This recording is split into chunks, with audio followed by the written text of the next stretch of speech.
Hello મિત્રો, નમસ્કાર. હું છું દેવેન્દ્ર શાહ. કરંટ ટોપિક્સમાં આપનું સ્વાગત છે.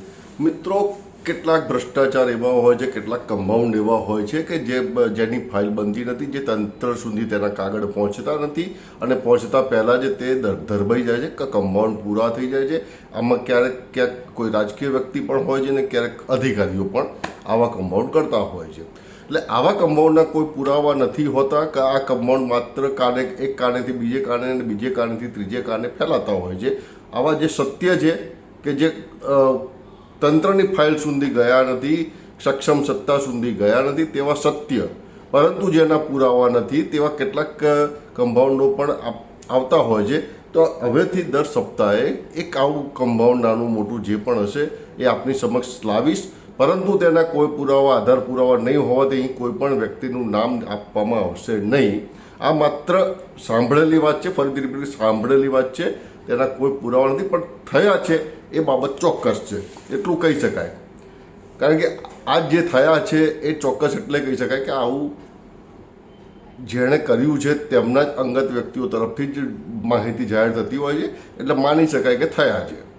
તો વાત જાણે એમ છે કે દક્ષિણ ઝોનના એક મહિલા કોર્પોરેટરે 2022 ગુડ એક્ટ 2022 અંતર્ગત તેમના મત વિસ્તારની એક સોસાયટીના અંદાજે 300 બંગલાની ઇમ્પેક્ટ ફી મંજૂર કરાવવાની જવાબદારી લીધી અને સદર ઇમ્પેક્ટ જેના માટે તેમણે એક મકાન દીઠ 8,000 રૂપિયા ત્યાં મિલકત ધારકો પાસેથી લીધા હતા.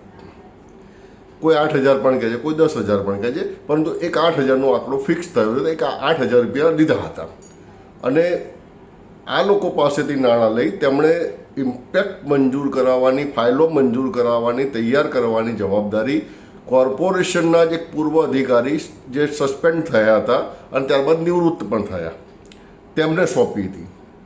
જોકે વાત એમ પણ છે કે આ મહિલા કોર્પોરેટરે તે અધિકારીને કામ તો સોંપ્યું હતું, પરંતુ તેમને પણ કોઈ નાણાં આપ્યા ન હતા. હવે આ લોકો પાસેથી મોટા પ્રમાણમાં નાણાં લીધા બાદ લગભગ 8-10 મહિના કે 12 મહિના જેટલો સમયગાળો વીતી ગયો હતો અને તેમ છતાં કોઈ પણ પ્રકારની કામમાં પ્રગતિ થઈ ન હતી. તેથી સોસાયટીના રહીશોએ તેમના મત વિસ્તારના ધારાસભ્યની ઓફિસમાં હલ્લાબોલ કર્યો અને સાગમટે રજૂઆત કરી. 1-2 વખત આવો હલ્લાબોલ થયા બાદ ધારાસભ્યશ્રીએ મહિલા કોર્પોરેટરને રૂબરૂ બોલાવી ખખડાવ્યા અને તેમના નાણાં પરત આપવા જણાવ્યું હતું.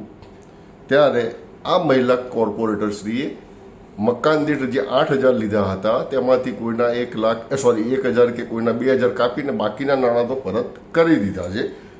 તેમાં મિનમેક નથી, પરંતુ તેમ છતાં આ આંકડો જોવા જાય તો લગભગ 3 થી 5 લાખનો થાય છે કે જે મહિલા કોર્પોરેટરના ઘરે ગયો છે. આ એક કમ્પાઉન્ડ છે કે જે મહિલા કોર્પોરેટર, સોસાયટીના રહીશો અને ધારાસભ્યશ્રી પૂરતું સીમિત રહ્યું હતું અને તેમાં વચ્ચે જે પૂર્વ અધિકારીને કામ સોંપ્યું હતું તેમના પૂરતું રહ્યું હતું. પરંતુ આ બધું આટો પાઈ ગયું, બારોબાર પક્ષ તરફમાં પણ ક્યાંક રજૂઆત થઈ હશે તેમ માની શકાય. હવે આમાં દોષ કોનો છે કે કોનો નહીં તે અલગ બાબત છે, પરંતુ આવો એક કમ્પાઉન્ડ જે થયું હતું અને ફરીથી ધરબાઈ ગયું હતું તે આપની સમક્ષ લાવ્યો છું. આશા છે આપને પસંદ આવશે અને આવા જ કમ્પાઉન્ડ નામ ઠામ સરનામું પાકું હશે, નામ ઠામ નહીં આપવામાં આવે, જાહેર નહીં કરવાની નહીં કરાય, પરંતુ આપની સમક્ષ લાવવા પ્રયાસ કરીશ. આશા છે આપને પસંદ આવશે. જય હિન્દ, જય ભારત, જય જય ગરવી ગુજરાત.